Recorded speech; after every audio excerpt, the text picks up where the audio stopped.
Are sugar cravings stopping you from losing weight? In this video, I'm going to share with you my 5-step emotional eating fix that I use with my clients to fix their cravings in 4 weeks or less. But first, let me prove to you that this process works by showing you one of my clients who implemented these 5 steps. It worked. I couldn't believe it. My cravings are gone. I truly felt like a drug addict of some sort when it comes to cereal and sweets and cravings, and now they're just gone.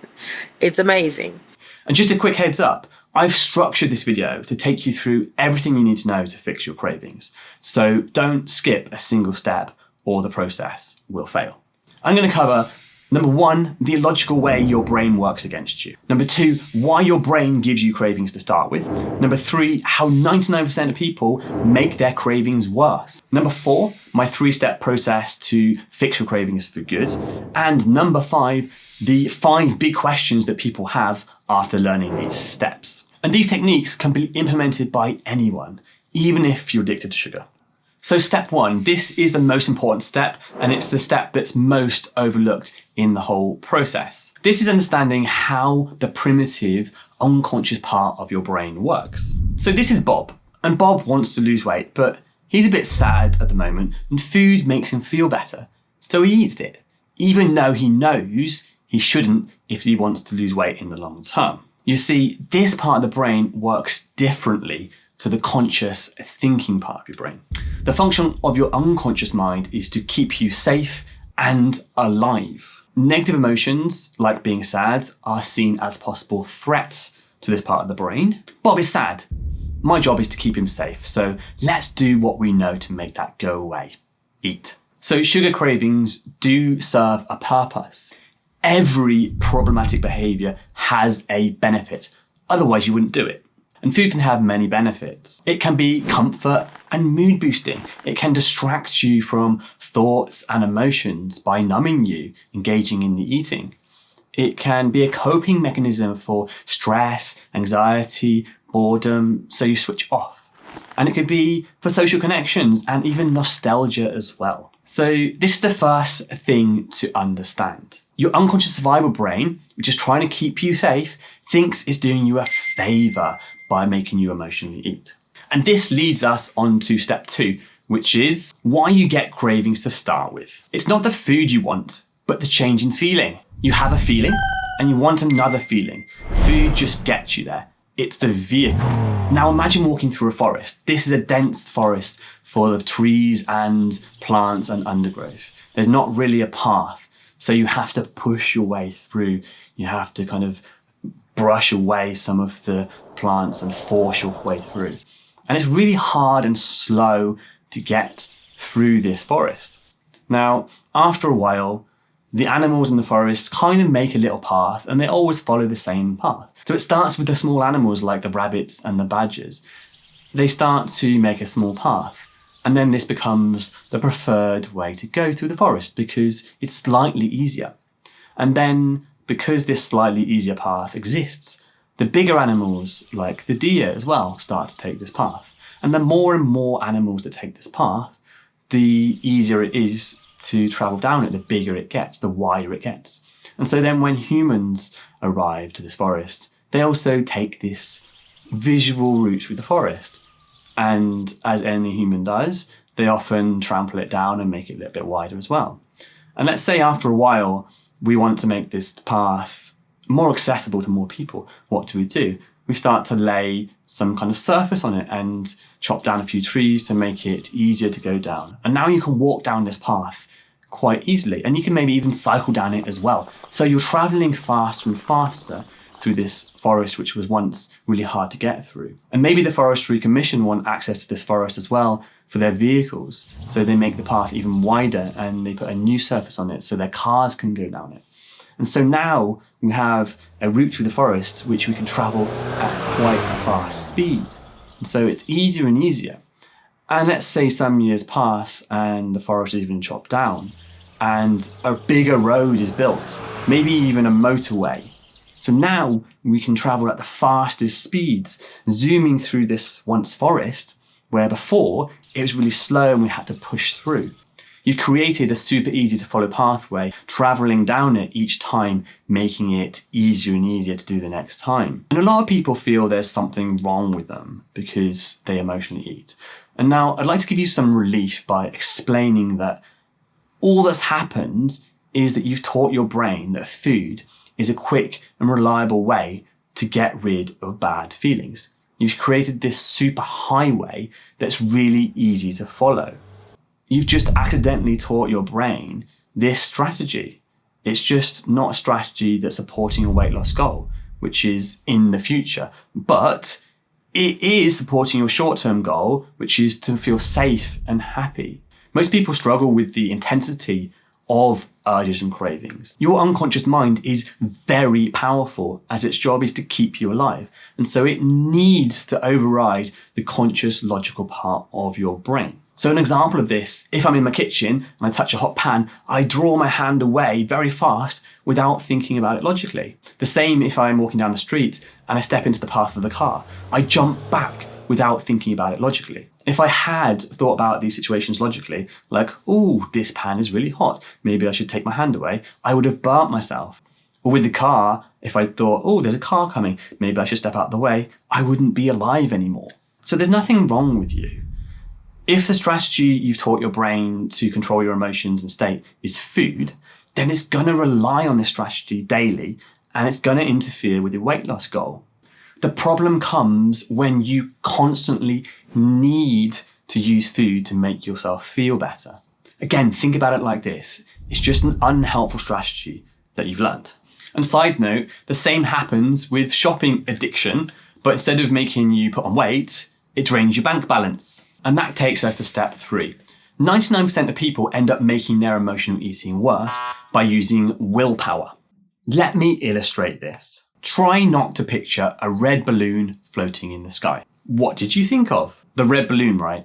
You can't stop yourself. As the unconscious mind processes what you give it, you can't not imagine something. So hypothetically, how would you get better at emotionally eating?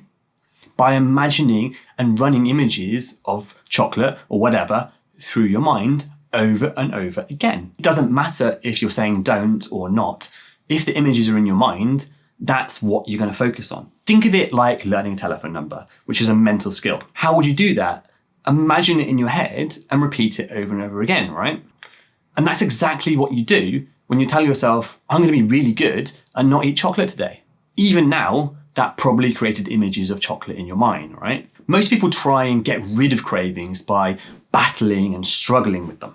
The more you do that, the more you end up ingraining the thoughts, feelings, and pattern of eating chocolate. The other way people try and get rid of cravings is by using coping strategies. Things like cleaning your teeth, eating some dark chocolate, chewing some gum, going for a walk, cutting out sugar altogether, fasting, and going to bed early.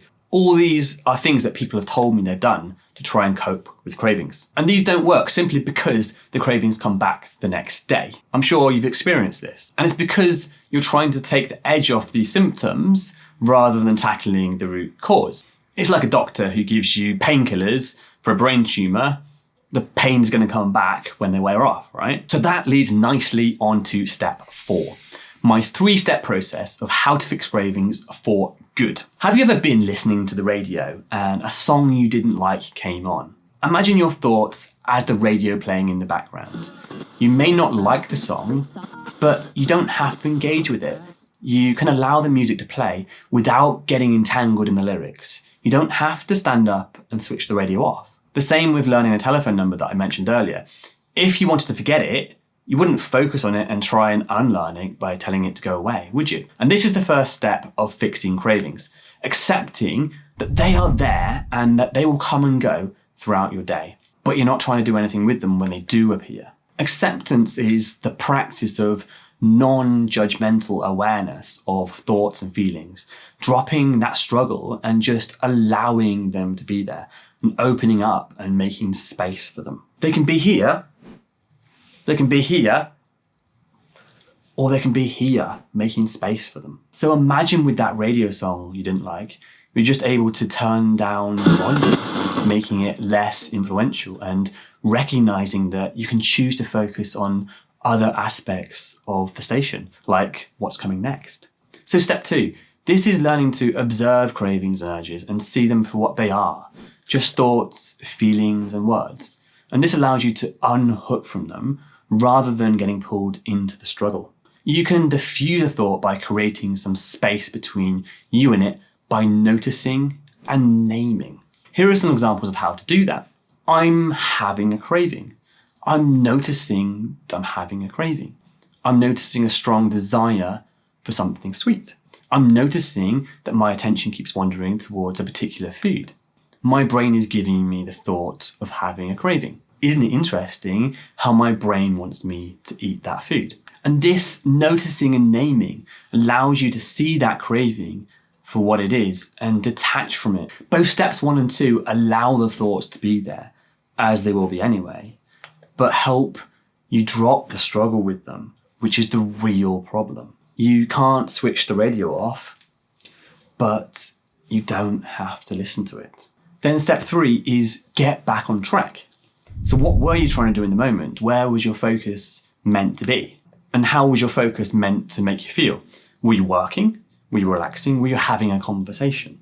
The main point is that you can't force cravings away. This makes them worse. But you can allow them to be there and focus on your day. You're able to see so much clearer now. And back to the forest, what happens when you don't use a path? When you stop using a pathway, eventually they go away. Not because you forced them, but because you allow them to fade away. Just like the path you don't walk down, it starts to overgrow again. It starts to become difficult to go down. So that craving pathway starts to fade because you didn't use it anymore. And step 5, finally, now we need to move to the final stage, which will stop you self-sabotaging the process. The big 5 questions people have after learning these steps. Number 1, how quickly can cravings be fixed? So the answer is very quickly. Have you ever had a phobia? You don't learn phobias over time. You get them in an instant of emotion.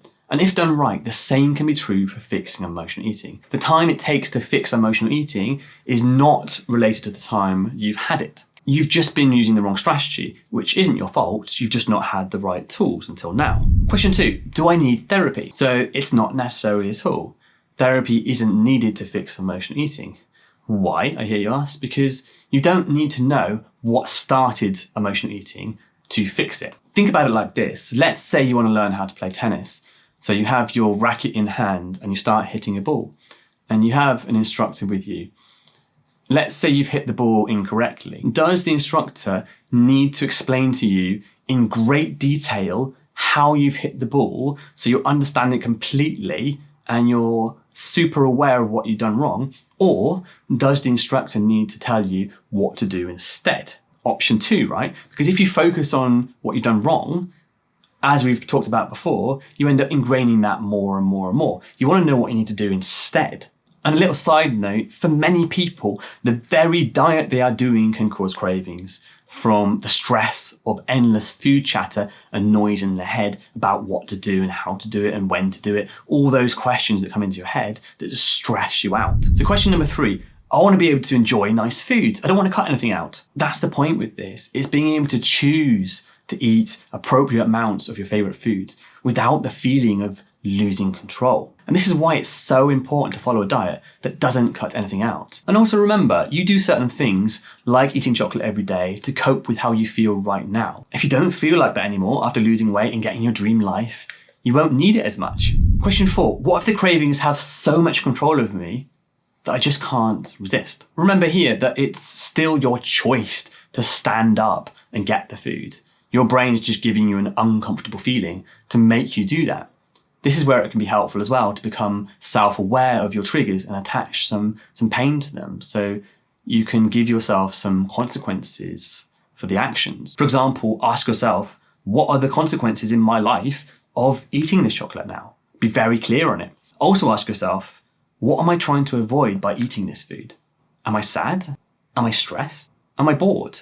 Am I trying to avoid something? I often used to emotionally eat when I had a difficult task to do because it gave me some relief and distracted me from that for a little while. And number 5, what if I'm actually addicted to sugar? So most people don't understand addiction. We have 2 types, physiological addiction, where your body change and you become dependent on that thing, like drugs, versus psychological addiction, where you get a good feeling after doing something. Psychological addiction is much more habit-based. And you may have seen those triggering pictures on the internet of sugar versus cocaine lighting up the same part of the brain. Well, the same happens when you stroke a puppy. It doesn't mean you're addicted to puppies, even though they are cute. And a little secret, it's probably not even sugar that you want. Most nice foods are an equal combination of sugar and fat. So you've just been told that it's a sugar addiction, but you wouldn't do this, would you?